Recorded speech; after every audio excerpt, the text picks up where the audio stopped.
Voilà, donc le sujet de ce jour, donc, c'est de vous parler du micro-ondes Dofi M150E, qui est un matériel qui est développé par mon partenaire chinois SearchNova. Donc, il y a une validation préclinique et les premiers résultats, ainsi que le retour d'expérience de l'équipe de Lyon. Je suis voilà, le gérant et le créateur d'HD Tech. J'ai une expérience assez longue dans l'industrie du medical device et des dispositifs médicaux en général. Donc, vous avez là quelques sociétés pour lesquelles j'ai travaillé, surtout à l'international. Euh, je suis le distributeur donc, de ce dispositif. Et donc, moi, j'ai un focus très particulier sur l'ablation que j'ai affectionné dès le départ en 2002 quand j'ai rejoint Rita Medical System, qui était le early stage de l'ablation à l'époque. Je fais également de la radioprotection. Voilà. Donc, le matériel qui nous intéresse ce soir, c'est le micro-ondes. Bon, j'ai toute une gamme complète, également l'électroporation qui vient d'être marquée CE, sur lesquels il y aura également une phase qu'on vous présentera plus tard dans quelques mois, mais il va y avoir une phase préclinique sur cet appareil. Et j'ai également sur la droite un système de radiofréquence. Alors, j'en parle moins parce que c'est vrai que le micro-ondes a pris une ampleur assez importante, mais ça existe. Voilà. Je remercie l'ensemble de l'équipe des conférenciers ce soir, que sont le professeur Thierry Debert, le professeur Jean-Yves Gobert, le docteur Charles Mastier et le docteur Alexis Ricoeur, donc, qui vont vous présenter donc, les résultats qu'on a obtenus donc, en validation préclinique, également les premiers résultats utilisés par les patients, et vous pourrez poser vos questions à la fin. On va essayer de faire quelque chose d'assez condensé de manière à avoir un intérêt majeur sur ce qui vous intéresse, vous, c'est-à-dire de voir les images et également de voir les premiers résultats sur les patients. Donc, je vous remercie tout d'abord pour votre participation et de nous rejoindre. Et je vais passer la parole au professeur Jean-Yves Gobert de Marseille. Donc, j'arrête de partager, professeur Gobert, et je vous laisse. Donc, je vais lancer le partage de mon écran. C'est ça.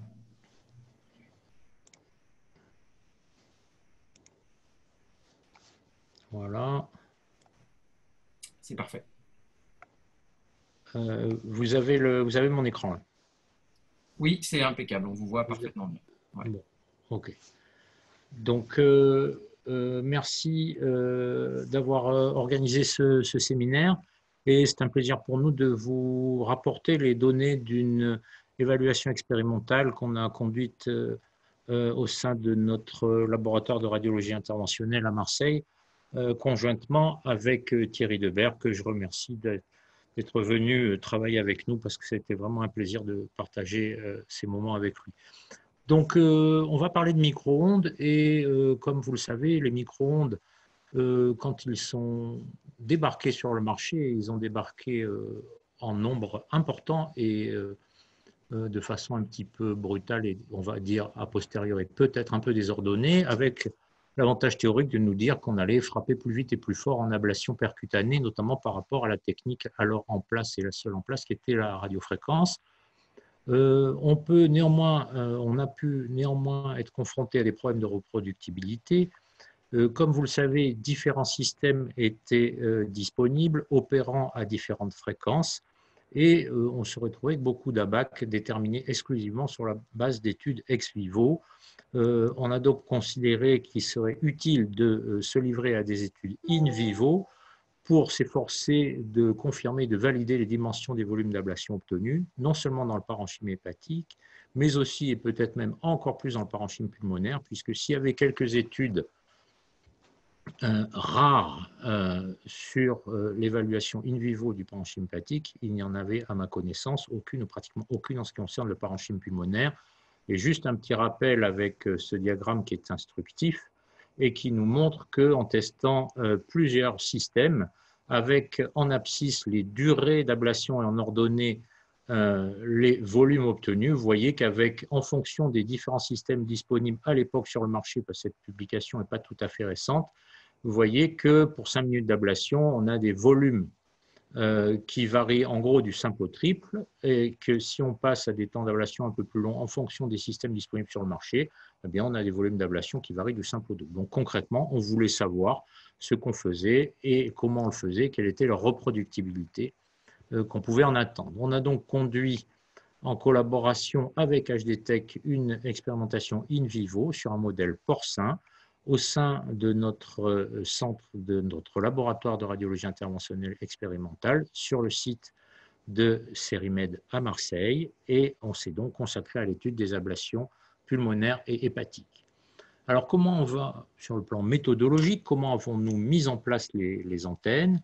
Eh bien, les antennes au sein du parenchyme pulmonaire étaient mises en place tout simplement, et comme en clinique humaine, grâce à un guidage scanographique, on peut opérer réellement notre expérimentation avec un scanner disponible dans le laboratoire, et donc on l'a largement utilisé. Les antennes implantées dans le parenchyme hépatique étaient implantées à l'occasion, grâce à une laparotomie, donc c'est une implantation opératoire avec un guidage échographique en temps réel lors de la mise en place de l'antenne au sein du parenchyme hépatique. Avant de déclencher les ablations, il y avait systématiquement un contrôle scanographique, et en fin d'ablation, il y avait un nouveau contrôle scanographique avec injection intraveineuse de produits de contraste et à la phase portale du rehaussement tomonostométrique parenchymateux. Et à l'issue de tout ça, les organes qui avaient subi les procédures d'ablation étaient explantés avec une analyse macroscopique et histologique en fonction de la demande. Ainsi avons-nous pu réaliser dans le parenchyme pulmonaire 2 ablations par poumon pour chaque animal et 3 ablations au sein du parenchyme hépatique avec des protocoles de mise en place des antennes pour chaque différente ablation testée, durée et puissance le plus reproductible possible. On a poolé, on a regroupé les données de 2 études sur notre site de Cerimed, et on peut ainsi vous rapporter les résultats de 61 ablations pulmonaires et 50 ablations hépatiques. Alors, comment est-ce qu'on mesure, comment est-ce qu'on évalue nos résultats? On évalue nos résultats en scanner, grâce aux mesures classiques en reconstruction multiplanaire, avec le grand axe, évidemment, selon l'axe longitudinal de l'antenne, les diamètres transverses perpendiculaires à ce même grand axe, évalués à 25, 50 et 75% du grand axe. 2 lectures étaient effectuées sur les données scanographiques en aveugle l'une de l'autre, avec un consensus qui s'opérait après une relecture conjointe d'un 3e lecteur si les variations entre les 2 premières lectures étaient supérieures à 3 mm. L'évaluation macroscopique était faite grâce à des coupes orientées selon l'axe de l'antenne laissées en place à l'issue des ablations. Quels sont nos résultats? Dans le parenchyme pulmonaire, alors vous allez voir les protocoles que nous avons testés. Donc là, les premières ablations dont je vous présente les résultats ici sont des ablations de durée de 10 minutes avec respectivement 50 et 75 watts de puissance délivrée. Alors vous voyez d'emblée que passer de 50 à 75 watts majore le grand axe et modifie peu le diamètre transverse moyen. Et si on passe à 100 watts, oui, que ça se confirme, on majore encore le grand axe et finalement on modifie encore très peu, voire pas du tout, le diamètre transverse de l'ablation obtenue. Quoi qu'il en soit, et c'est un des objectifs, on a avec ce type de protocole une reproductibilité régulièrement satisfaisante et même assez remarquable à 50 et 75 watts. On pourra en discuter si vous le voulez ensuite à travers éventuellement des questions. Si on essaye d'aller un peu plus loin, avec 12 minutes 100 watts, donc là cette fois-ci on garde 100 watts mais on augmente la durée, eh bien on majore un petit peu le diamètre transverse, on a des ablations réellement vraiment volumineuses et un bénéfice extrêmement réduit qui nous a fait arrêter rapidement les tests avec 2 antennes implantées parce que vous voyez que ça ne fait pas beaucoup plus avec des contraintes, ça fait même plutôt moins en grand axe avec des contraintes d'implantation qui sont évidemment dans le parenchyme pulmonaire bien supérieures. Et pour ces protocoles, je veux dire, un peu plus volumineux, on a une reproductibilité correcte, mais qui est légèrement inférieure par rapport au protocole que je vous ai précédemment décrit. Qu'en est-il du parenchyme hépatique? Alors, dans le parenchyme hépatique, là aussi, on démarre à 50 watts, et si on fait varier la durée, vous voyez que encore une fois, la durée majore le grand axe, et qu'on a des résultats un petit peu décevants ici avec 50 watts, avec seulement 5 minutes, mais oui, par contre, on devient très bien avec 8 minutes, avec encore une fois une reproductibilité très valable. Et donc, on peut se positionner d'emblée sur ce type de protocole vraisemblablement en ablation et en clinique. Et si on essaye de garder la même durée de 8 minutes et qu'on majore la puissance, de la même façon, on va encore grandir le grand axe.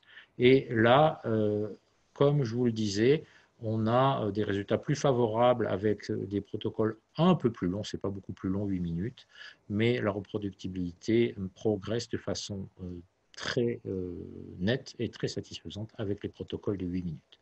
Toujours dans le parenchyme hépatique, c'est aussi le protocole de 10 minutes, et en majorant la puissance régulièrement.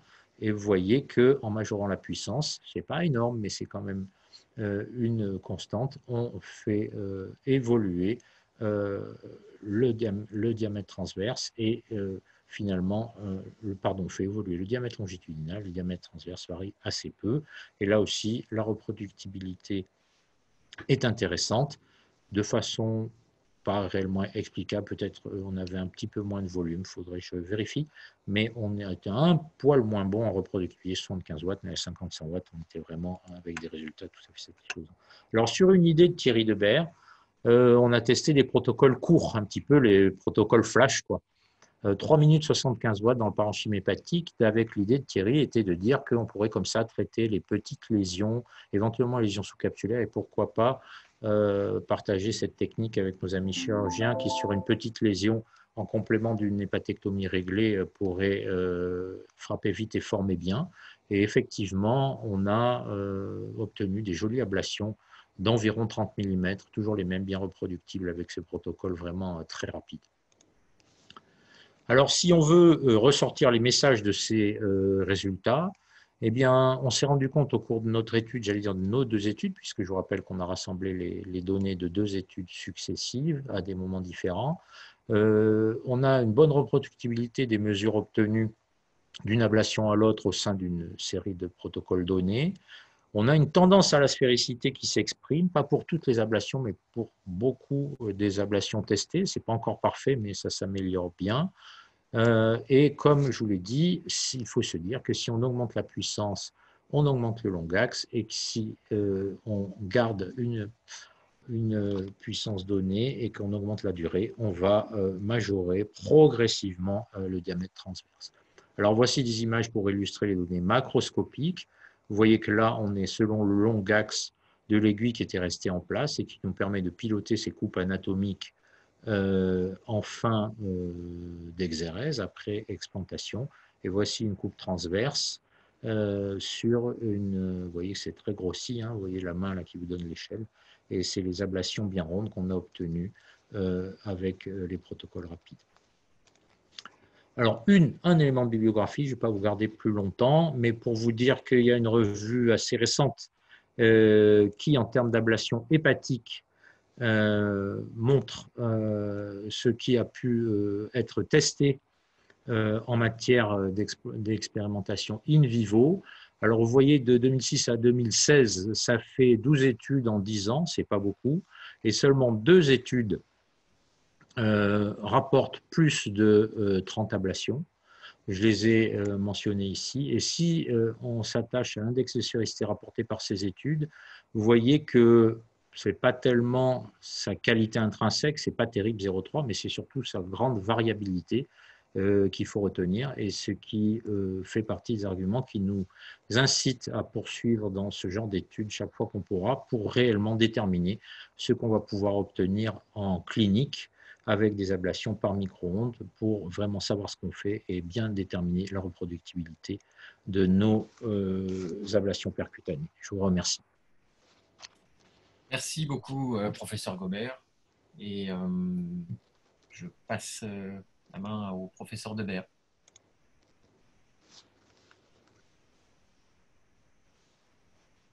Si vous pouvez vous... Ah oui, il faudrait que tu départages. Ouais, pardon, j'arrive, excuse-moi. S'il y a des questions, elles peuvent être posées sur le petit logo QR. S'il y a des gens qui ont des questions, tu es toujours en écran partagé, Jean-Yves. Ouais, arrêtez, voilà, ça y est. Pardon, j'étais un petit peu long. En effet, vous avez possibilité de poser des questions en direct et pour lesquelles l'équipe, les conférenciers vous répondront soit oralement, soit par écrit, soit ultérieurement si on ne peut pas répondre à l'ensemble des questions. Mais n'hésitez pas à poser des questions et on les reprendra au fur et à mesure. Voilà. Vous avez mon écran partagé mode présentation ou pas? Parfait. Sans problème. Ok. Donc, moi, j'ai la tâche assez facile finalement de vous montrer des images, après que Jean-Yves vous ait montré des chiffres, c'est toujours plus facile. C'est une vue globale du scanner avec un animal et des aiguilles mises en place par la parotomie. Vous avez à droite des vues de comment sont obtenues les mesures. L'avantage du scanner, c'est qu'évidemment, vous avez une mesure 3D dans l'axe de l'aiguille et vous avez quand même des mesures relativement valides. Alors, on pourrait critiquer en disant que ce qu'on mesure, ce sont des images à la phase portale ou spontanées dans le poumon, mais il y a pas mal de papiers qui montrent que quand même, la mesure du vide vasculaire ou de la zone avasculaire à la phase portale, la mesure de la condensation alvéolaire pulmonaire, ressemble quand même beaucoup à ce qu'on pourrait voir en anapathe. Vous avez vu qu'en anapathe, c'est parfois difficile parce qu'il faut vraiment être sûr d'être coupé dans l'axe de l'aiguille, même si les deux mesures ont été faites lors de ces expérimentations. Et après, je vais simplement vous montrer des images de à quoi ressemblent ces lésions. Alors ça, c'est une lésion assez typique qu'on obtient. Le seul bémol qu'il faut mettre, je ne sais pas si vous voyez ma flèche, mais si vous voyez ma flèche, c'est clairement que là, la coupe n'est pas tout à fait dans l'axe où l'aiguille a été un petit peu retirée, mais c'est des lésions qui, quand même, ont un aspect relativement sphérique et intéressant. Ici, vous voyez la lésion qui, à mon avis, est quelque chose d'assez intéressant. On a parlé de toute petite puissance avec des temps assez courts. Et finalement, quand on part pour faire du micro-ondes, on part souvent, on prend le micro-ondes parce qu'on a une grosse lésion, parce qu'on se dit je vais faire plus gros, mais on a souvent aussi sur le chemin quelques petites lésions qu'on voudrait traiter. Et ça permet d'avoir des abacs intéressants. On arrive à faire 2,5 cm par 2 cm ou un peu moins, mais on a tous eu des lésions de 5 mm en plus d'une lésion de 3 cm. Et souvent, on est un peu embêté avec les micro-ondes parce que c'est vrai qu'il y a peu de tests qui ont été faits sur des temps très courts. Et encore une fois, c'est quelque chose qui peut aussi beaucoup intéresser le chirurgien qui des fois fait des hépatectomies, des nettoyages hépatiques où il a 6-7 métastases. Et si on lui explique que ça va prendre 3 minutes par métastase, je pense qu'il va être très très heureux de ne pas passer les 12 minutes de l'ARF. Donc on va gagner du temps opératoire. Donc ces petites puissances, même si on veut toujours faire plus gros, sont de mon point de vue extrêmement intéressantes. Et c'est, pour vous verrez des exemples chez l'homme, ça fait vraiment des petites lésions sphériques très très intéressantes. Voilà une lésion assez classique, 75 watts 10 minutes, avec une lésion qui n'est pas sphérique, mais avec 37-34.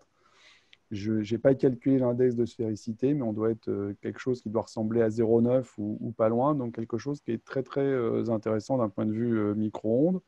D'autres lésions, et effectivement, on est reproductible, mais on a parfois des choses pas aussi sphériques qu'on le voudrait, donc ce n'est pas toujours, même si la reproductivité est bonne.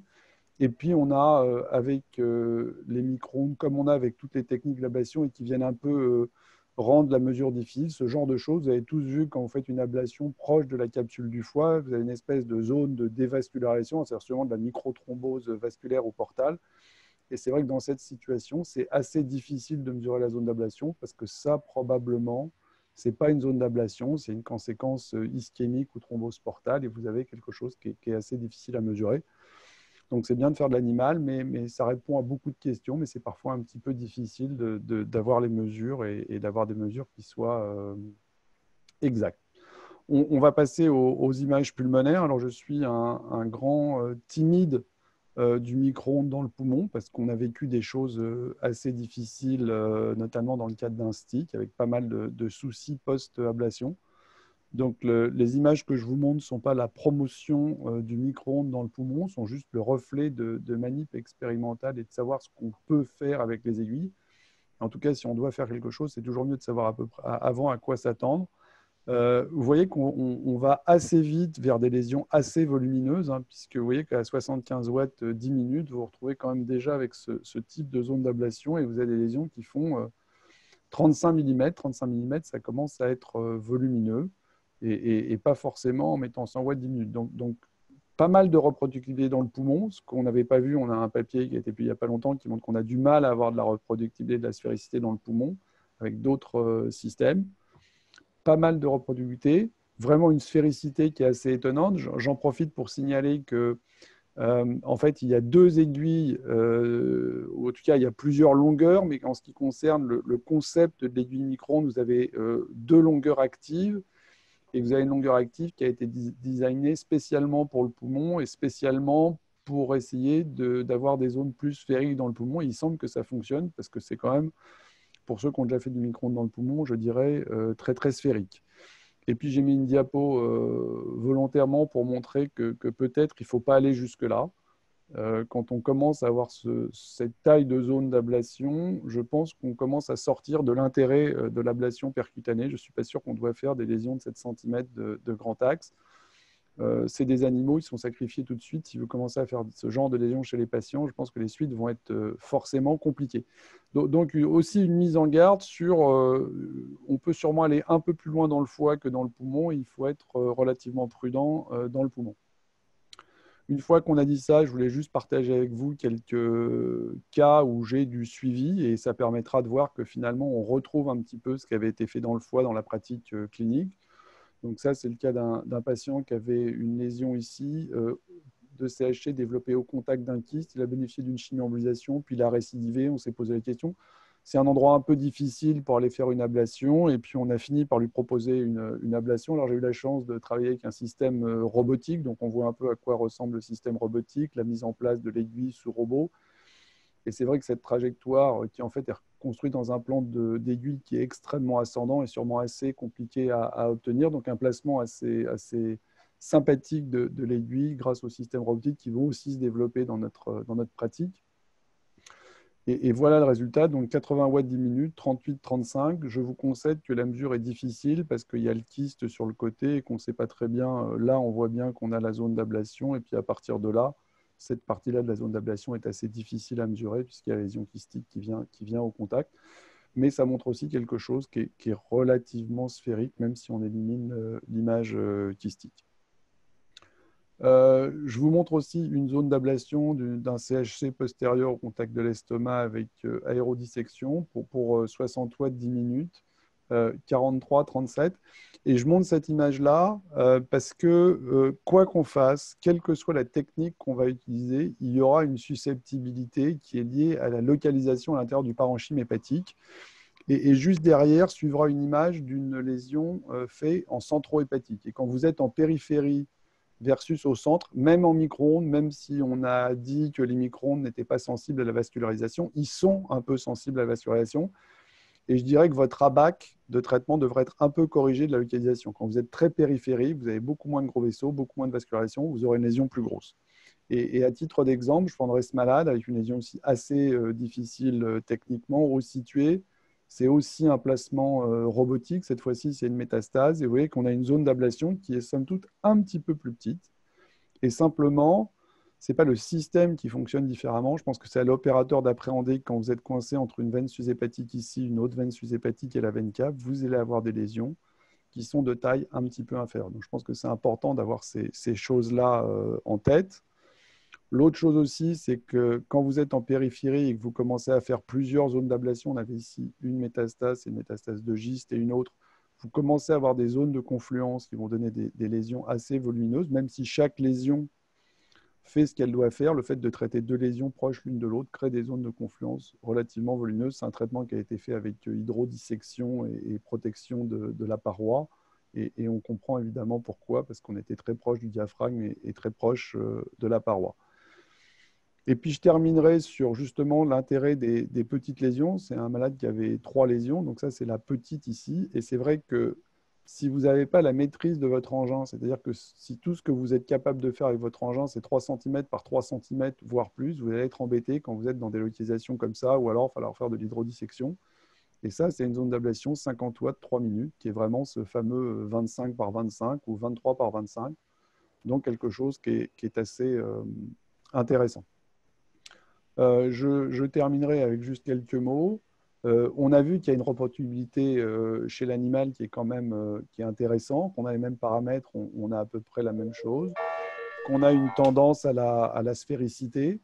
On voit aussi, et ça c'est important, je pense, de comprendre dans le mécanisme que quand on augmente la puissance, on a tendance plutôt à augmenter l'axe de l'aiguille, l'axe de la lésion plutôt qu'à élargir la lésion. Donc, si vous avez des lésions sphériques, je pense qu'il faut traiter un peu plus longtemps, même s'il y a eu une grande publicité sur le micro-ondes qui vous faisait gagner 4 minutes au moment de l'ablation. Je pense que l'enjeu des 4 minutes n'a pas beaucoup d'intérêt, sauf pour le chirurgien qui va faire beaucoup d'ablations les unes derrière les autres. Et il semble qu'une durée un peu plus longue améliore la reproductibilité. Et puis le message de ma faible expérience clinique, c'est que cette machine, comme les autres, a quand même une susceptibilité à la vascularisation. Quand on est proche des gros vaisseaux, ce n'est pas la même chose. Quand on est central versus périphérique, ce n'est pas la même chose.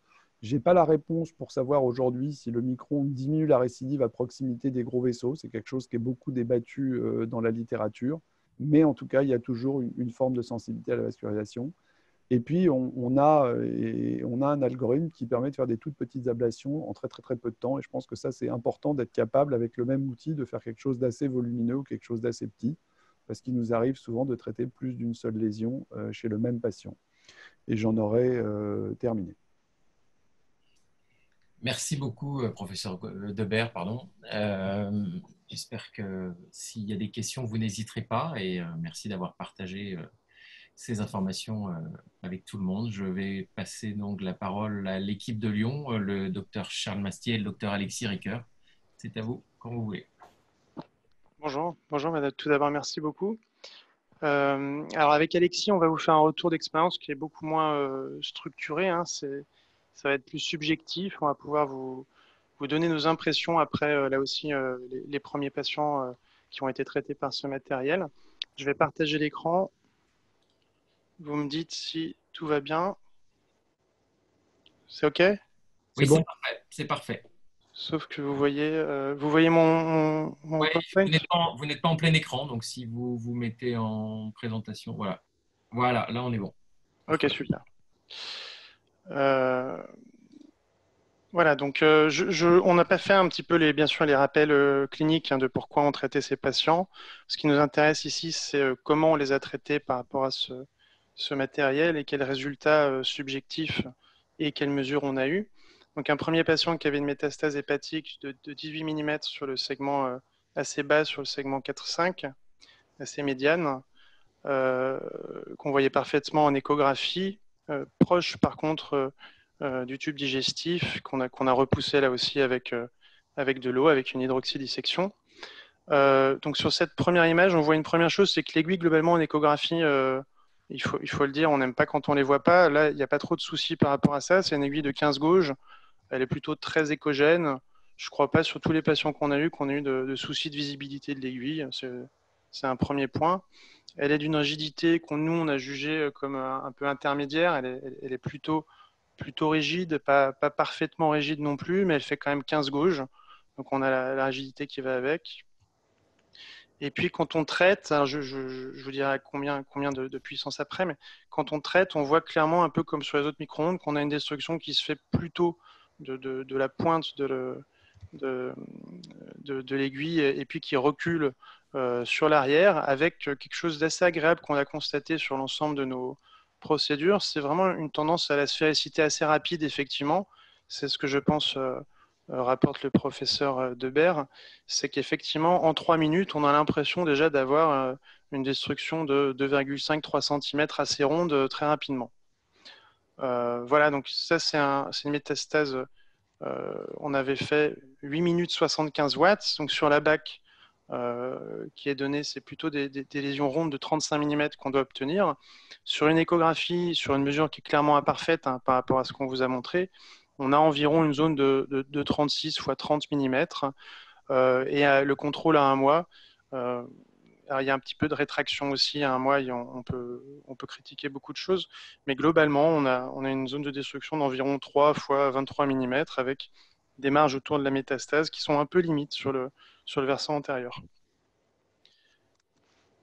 Un deuxième patient qui, lui, avait 2 métastases à traiter, une qui était clairement difficile à voir en échographie, qui se voyait sur le scanner sans injection. On s'est aidé de l'échographie Sonoview et de la fusion pour la voir. Bon, il faut que vous me fassiez un petit peu confiance, mais là, l'aiguille est en place dans la lésion. On voit là aussi clairement que l'aiguille est très échogène. Une chose qu'on a fait pour ce patient, contrairement au premier, c'est qu'on a fait du Sonoview juste après la destruction. Donc 100 watts 10 minutes pour une zone théorique ronde d'ablation de 45 mm. Et là, on voit sur le Sonoview déjà qu'on a quand même une impression de sphéricité assez satisfaisante sur la destruction. Et on a une mesure imparfaite aussi, d'environ 41 mm, et ça se traduit à un mois sur l'IRM par une destruction moins sphérique qu'en paire opératoire, mais peut-être aussi avec un peu de rétraction, de 40 fois 31 mm. Et la deuxième métastase, qui était heureusement un peu plus visible, qui était un peu plus petite, à 19 mm, une aiguille qui a eu une pénétration en tout cas qui était satisfaisante et une écogicité satisfaisante. On a fait un peu moins fort, peut-être parce qu'on avait trouvé la première ablation très satisfaisante et ronde, peut-être à tort. Mais en tout cas, on a fait 100 watts 8 minutes pour une zone de destruction théorique de 40 x 40, avec là en sonoview une zone qui nous paraissait un peu plus petite, de 3 cm en gros, assez ronde, et sur le contrôle IRM, un grand axe à 34 mm et un petit axe à 32. Voilà, donc ça c'était pour mes premiers retours sur trois lésions simplement sur le foie. J'en ferai une synthèse à la fin rapidement. Et j'ai fait un troisième patient pour une métastase pulmonaire. On a pris le micro-ondes parce qu'il y avait pas mal d'artères pulmonaires de plus de 3 mm qui encerclaient la lésion, donc un risque de head sink effect, d'effet frigo et de résidus plus importants. Une aiguille qui, pour le coup, là, a été aussi assez pénétrante. On a peur des fois dans le poumon de ces aiguilles droites qui refoulent les nodules jusqu'à les emmener de l'autre côté du poumon. Là, ça s'est très bien passé. Un verre dépoli en paire procédure qui est apparu assez rapidement. Et voici le résultat quand on a enlevé l'aiguille. On a autour du nodule une zone qui nous semble assez ronde là aussi, d'environ 32-33 x 37 mm. Un pneumothorax immédiatement au retrait de l'aiguille qui a été drainé avec une patiente qui a pu sortir à J3. Et là, j'ai pas le retour à un mois à vous montrer. Voilà, donc très rapidement, sur quelques patients, qu'est-ce que je peux résumer comme impression? L'aiguille déjà est bien visible en 15 gauge. Elle a une rigidité qui nous semble correcte et la pénétration aussi. On a une impression d'ablation assez ronde tout de suite pendant la procédure qui est satisfaisante. Et on a constaté quand même des zones de destruction peut-être un peu en dessous des abacs, sans surprise majeure, qui vont nous inviter, je pense, dans les prochaines destructions, à ne pas avoir peur de plutôt faire plus dans les abacs que de faire un peu moins qu'on en a pu avoir sur d'autres systèmes. Voilà. Je passe la main à mon confrère, le docteur Ricoeur. Si vous avez des questions, vous n'hésitez pas, bien sûr, sur le petit outil QR. Merci, docteur Mastier. Pour les questions, bien sûr, on peut les poser par écrit. Si c'est plus facile, je peux passer la main techniquement à ceux qui le souhaitent pour poser les questions oralement. Ça peut être plus simple également. Donc, si vous le souhaitez, vous vous annoncez par écrit et je vous donnerai la parole en cliquant sur votre nom. Vous pourrez poser votre question oralement. Merci. Merci également pour l'invitation. Je vais vous faire le retour de deux ablations qui ont été réalisées, une dans le poumon, une dans le foie, dont je n'ai pas les retours à moi, mais des imageries quand même relativement intéressantes, donc je vais vous les faire partager. Premier cas, c'est une femme de 68 ans, je vous remets juste un petit peu le contexte, carcinome de l'endomètre de grade 2, traitement par hormonothérapie en première ligne. On est dans une situation encore curatrice, puisque c'est une dame qui avait une métastase unique du calcanéum. On est vraiment sur des patients un peu en marge, extrêmement rares, hein, PS1, bon, pas d'antécédent respiratoire, et qui a une progression morphométabolique d'un nodule isolé du segment postéro-basal du lobe inférieur droit, que vous voyez ici sur l'imagerie scanner, un petit peu hypermétabolique sur la TEP, et donc fortement suspect, pour lequel on avait retenu en RCP donc une biopsie préalable et une destruction dans le même temps par thermoablation. Donc la biopsie transpariétale que vous voyez là par abord postérieur, aiguille coaxiale 19 gauche et un biopsie gun semi-automatique 20 gauche, qui a confirmé, dont on a eu résultats histologiques qui ont confirmé le lien avec une métastase, donc ce carcinome endométrioïde. Derrière, donc du coup, l'ablation par micro-ondes. Donc vous voyez ici sur la gauche, en l'aiguille droite de 15 gauche dans le poumon, une ablation de 8 minutes à 50 watts avec la survenue d'un petit pneumothorax. J'avais laissé mon aiguille coaxiale pour essayer de pouvoir l'exsuffler et pas avoir trop de problématiques pendant l'ablation si jamais j'avais un pneumothorax par procédure. Alors là, la zone, je vous remets dessus, elle n'est pas forcément très évidente, la zone de verre dépoli. En plus, on avait un peu d'hémorragie intra-alvéolaire liée à la biopsie, donc pas très évident de bien voir la zone de verre dépoli autour du nodule. Donc là, on voyait bien le nodule sur cette image qui était bien centrée. Puis on devine un peu de verre dépoli autour, mais qui n'est pas aussi net sur l'image que Charles a pu vous montrer tout à l'heure. Donc, on a drainé la patiente et sur, par contre, l'imagerie, où on a remis donc la patiente sur le dos et donc sur l'imagerie qui a eu lieu pendant le drainage avec le contrôle de la mise en place du drain.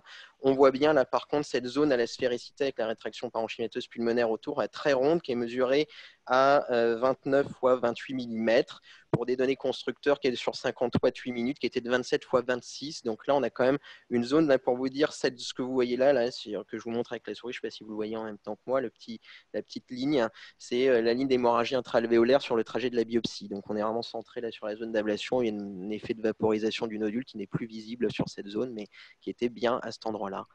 Et donc pneumothorax droit drainé dans les suites immédiates de l'intervention. Donc on est quand même sur des données entre ce qu'on a sur les données constructeurs et ce qu'on voit là sur l'imagerie post-intervention immédiate qui sont quand même très proches. Donc la patiente est sortie à J2, pneumothorax drainé sans difficulté, retrait du drain et sortie sans complications majeures au décours. Cas clinique numéro 2, donc là on part sur un foie, femme de 67 ans, on est sur un carcinome mammaire lobulaire pléomorphe qui était d'emblée métastatique osseux, qui est traité par thérapie ciblée en monothérapie PS5, qui avait une progression isolée d'un seul nodule hépatique, sachant que les restes des métastases osseuses sont actuellement contrôlés. Voici le nodule hépatique qui a progressé en IRM, donc suspect aussi, non documenté à ce moment-là par biopsie, donc situé dans le segment 7, et donc pour laquelle on a retenu en RCP un traitement donc carcinologique par thermoablation. Donc j'ai choisi de faire du micro-ondes et une biopsie dans le même temps opératoire. Donc on a là j'ai fait un micro-ondes du coup combiné sous guidage scanner et écho. Pourquoi? Parce que la fenêtre acoustique que j'avais en échographie n'était pas exceptionnelle et donc je n'avais pas la visibilité de l'ensemble du nodule avec un abord intercostal droit très récurrent. J'ai vu l'abord très très récurrent, je me suis servi de l'option de l'aiguille de pouvoir connecter le câble secondairement, c'est-à-dire que donc j'ai positionné l'aiguille sans son système d'alimentation que j'ai connecté par la suite, ce qui m'a bien aidé étant donné le trajet très récurrent où le câble me gênait fortement avec l'anatomie de la patiente. Ablation de 5 minutes à 75 watts. J'avais aussi un contrôle échographique temps réel. La lésion était visible sur le scanner sans injection en tant qu'inhypodensité. J'ai fait un second impact de 3 minutes à 75 watts sur une zone en échographie qui me paraissait pas satisfaisante en termes de couverture. Ça, c'est pour vous montrer un peu le trajet sur reconstruction scanographique dans un trajet très récurrent ascendant. Et j'ai fait un scanner, vu que j'étais au scanner, injecté au temps portal post-intervention immédiate pour me faire un petit peu une idée de la zone d'ablation qui était mesurée à ce moment-là à 31 x 23 mm. Suite d'intervention parfaitement simple, sortie de la patiente d'hospitalisation à J1. Et ce que je ne savais pas et qui a été mon agréable surprise de constater quand j'ai fait la présentation et de récupérer les images, c'est qu'elle a eu un scanner de réévaluation qui a été fait 48 heures après, qui était programmé, qui n'avait pas été déprogrammé. Donc, elle a eu son scanner de réévaluation à l'extérieur. J'ai récupéré l'imagerie et du coup, je vous la passe et c'est assez intéressant puisque sur la scanner de réévaluation injectée, ils avaient fait un 3 phases à 48 heures, donc post-micro-ondes, qui a été fait en externe. On voit donc une zone d'ablation qui est bien visible au temps artériel en haut à droite et puis au temps portal en bas à droite. Donc zone d'ablation mesurée à 33 x 28 mm. Je rappellerai que les données constructeurs pour le 75 watts de 5 minutes sont de 30 x 30. On voit quand même une bonne tendance à la sphéricité et donc on est quand même extrêmement proche des ABAC constructeurs en sachant que là, globalement, je vous ai mis ABAC 75 watts 5 minutes, mais j'avais fait aussi un second impact un petit peu plus supérieur. Donc, c'est vrai que c'est un petit peu faussé là, sur la zone d'ablation, mais en tout cas, qui a une bonne couverture. Ça donne ça sur les coupes sagittales et coronales, avec des grands axes au maximum de 3,5 globalement. Et en ce qui concerne donc les impressions, donc je vais vous parler un peu de l'aiguille, donc 15 gauche, je trouve qu'elle a une bonne rigidité, une pénétrance qui est correcte, bien visible en échographie comme le disait Charles, par contre relativement lourde, ce qui peut poser en effet des fois quelques problèmes quand on est dans le poumon et que les patients n'ont pas forcément de paroi musculaire très tonique et avec une aiguille qui peut avoir tendance à basculer un petit peu. Possibilité intéressante donc, de connecter, je trouve, le câble d'alimentation après le positionnement de l'aiguille, ce qui m'a servi dans le cas du foie. Et une aiguille plus fine, pour moi, serait bien adaptée pour le poumon, puisqu'on est quand même en 15 gauche, donc on a des risques de pneumothorax qui sont relativement importants. Et je pense qu'une 17 gauche pourrait être intéressante. Et si on pouvait en plus avoir une pénétration un petit peu plus importante, ça éviterait de pousser le nodule, ce serait encore mieux. En ce qui concerne les ablations, je trouve que la taille de la zone d'ablation en post-procédure immédiat est globalement fidèle aux données du constructeur à plus ou moins 10%, ce que je trouve particulièrement fiable et intéressant pour la reproductibilité. J'avais des zones d'ablation plutôt rondes, donc sphériques et peu ovoïdes, et un générateur qui m'a paru simple d'utilisation, comme pour l'opérateur que pour les manipulateurs, et on n'a eu aucun problème technique rencontré sur ces deux ablations. Voilà pour mes impressions, et je vous remercie pour votre attention. Merci beaucoup, Dr Ricker, pour ce retour d'expérience. Il y a des premières questions, professeur Gobert, professeur Debert et Dr Mastier, Dr Ricker, si vous pouvez répondre. Du Dr Perrault. Oui, ben ça, on fait répondre en direct peut-être parce Ouais, que je vais le connecter s'il peut parler. Voilà. Dr Perrault. Oui, bonjour. Bonjour, je vous laisse échanger. c'est pour essayer de vous donner des éléments de réponse plus qu'une réponse un peu trop carrée, puis Thierry dira aussi ce qu'il en pense. Mais comme on l'a dit, la puissance va majorer le grand axe. Donc, moi, j'aurais tendance à dire que avec des marges qui vous incitent à avoir un volume aussi sphérique que possible, j'aurais plutôt tendance à prendre 50 watts dans un parenchyme pulmonaire et à augmenter un peu la durée pour avoir une sphéricité. C'est-à-dire, par exemple, faire des ablations de l'ordre de 8 ou 10 minutes. Moi, je ferais plutôt ça. Le 75 watts vous amènerait à un grand axe qui, d'après nos résultats in vivo sur notre modèle porcin, c'est un grand axe de l'ordre de 40 mm, voire qui dépasse un peu 40 mm. Donc ça, c'est un petit peu en fonction de la région anatomique où vous voulez réaliser l'ablation. Moi, je répondrai comme ça. Ouais, je pense que moi j'ai beaucoup appris de ces manips, hein, c'est aussi le but. On produit de la donnée, mais on apprend des choses. Et j'ai appris que l'argument de dire que les micro-ondes vont plus vite est sûrement le plus mauvais argument de vente des micro-ondes. On est bien d'accord. Et que, en fait, il faut accepter plutôt de choisir des puissances basses et des temps un peu plus longs, parce que c'est là où on a un peu plus de sphéricité. Donc plutôt choisir, enfin, quand vous êtes à 100 watts 8 minutes ou 80 watts 10 minutes, ben, le choix pour moi, il est tout fait. C'est 80 watts 10 minutes. Donc voilà, je pense que c'est important. La seule peut-être exception, c'est ce que je vous ai montré, c'est quand vraiment vous faire quelque chose de tout petit, vous êtes obligé de faire une petite puissance et une petite durée, parce que sinon, de toute façon, si vous allez avoir soit quelque chose de long, vous n'allez pas réussir à le faire. Mais c'est vraiment l'exception, enfin, c'est 50 watts 3 minutes ou 75 watts 3 minutes, c'est vraiment l'exception qui confirme la règle. Donc ça a changé mes pratiques de choix de temps d'ablation et de façon de travailler, en tout cas. Ouais. C'est important de faire un peu plus long. Par contre, c'est vrai qu'aller au-delà de 10 minutes, les courbes s'aplatissent et on ne gagne pas grand-chose. Donc, on n'est pas aux 15 minutes ou aux 12 minutes qu'on connaît avec la radiofréquence. Je ne sais pas si vous avez du commentaire à Lyon, mais... Ouais, j'abonde complètement dans votre sens. J'avais le choix sur la lésion pulmonaire que je vous ai montré de faire en gros pour avoir les mêmes tailles d'ablation entre du 75 watts 5 minutes ou du 50 watts 8 minutes. Donc j'avais pris le choix de faire 50 watts 8 minutes dans cet même esprit de dire on va chauffer plus longtemps et c'est a priori être plus sphérique parce qu'on avait déjà eu la possibilité de voir vos données préalablement. Et on voyait là sur les images que je vous montrais sur le scanner post-drainage, on a quand même une sphéricité qui est quasi parfaite sur la zone d'ablation. Sur 50 watts 8 minutes, donc plutôt en ayant allongé le temps et diminué la puissance. Merci beaucoup.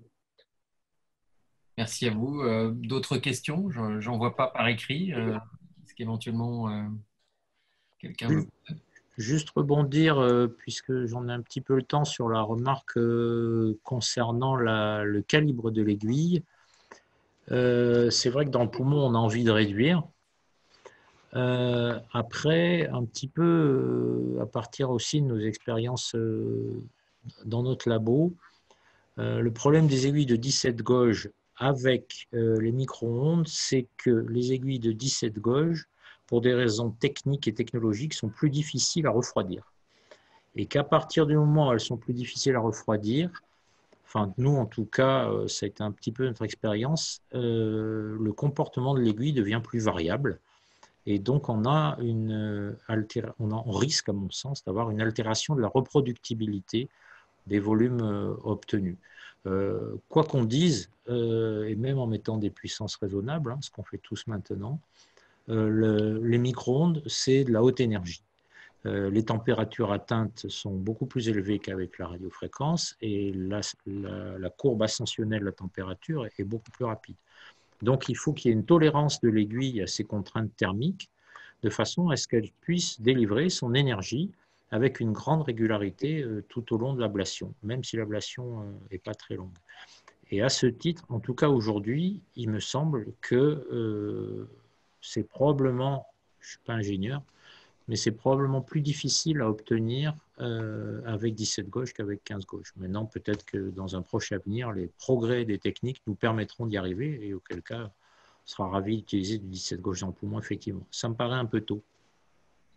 Ouais, on sait très bien, enfin, on a tous vu pour des compagnies qui ont plusieurs tailles d'aiguilles que les lésions sont plus allongées avec l'aiguille la plus fine, quoi qu'on fasse.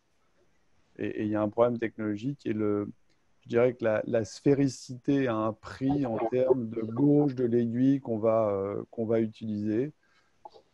15 gauche, ça commence à être quand même des tailles raisonnables, très raisonnables pour le foie, effectivement. Après, c'est vrai que pour le poumon, si on avait un peu plus fin, on serait tous très contents.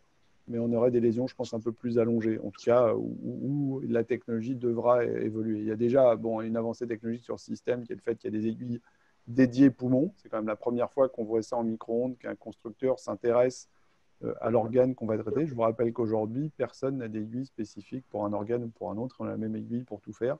Donc, je pense qu'on va dans la bonne direction et peut-être que l'aiguille dédiée poumon, effectivement, elle devra avoir une longueur de 26 et peut-être un calibre un peu inférieur. Mais on laisse Pascal Roussel stimuler la Chine pour nous fabriquer des nouvelles aiguilles. Oui, et c'est alors voilà, bon point, professeur Debert, pardon, sur la pointe de l'aiguille. En fait, celles qui sont utilisées pour le foie font 31 mm au niveau de l'exposition. Je pense que ça a déjà été dit, mais je le rappelle.